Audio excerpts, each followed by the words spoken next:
Leo's insights are presented to challenge, inform, and encourage you in your quest to break free from school-based approaches to education.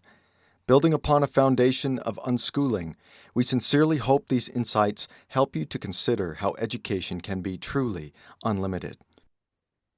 As modern schools became bastions of compliance for secular ideology, the home education movement in Alberta grew.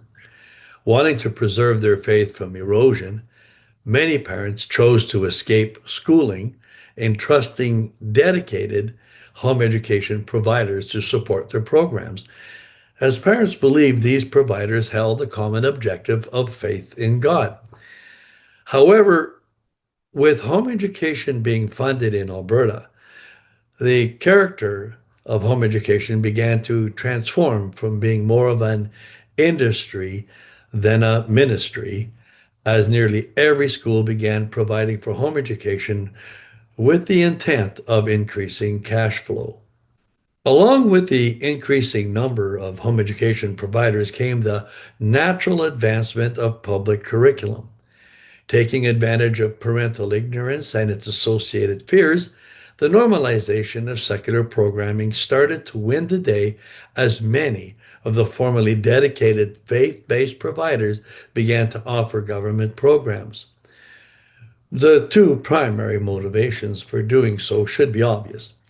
The first is that attracting students who believe in the need for government programming meant more students, which means more money. The second reason, which often escapes parental notice, is that increasing public programming results in increasing funding. It is by far in the best financial interest of schools to provide increasing amounts of secular public programming. Knowing this should cause us to question why the government would fund its secular programming at a higher level than traditional Christian programming. The answer should be obvious. It is the advancement of secular ideology in direct opposition to faith based programming.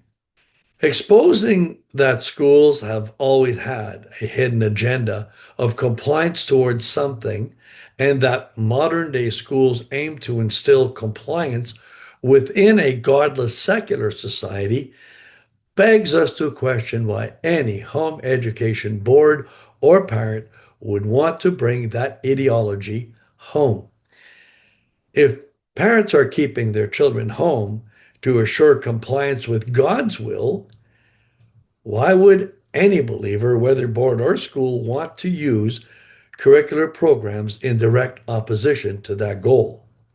With the advent of the normalization of school programs in the home education movement became corrupted by its own money driven motivation and drifted into advancing another form of compliance, that of normalizing, accepting, even Christianizing public secular programs in opposition to advancing parental authority and freedom.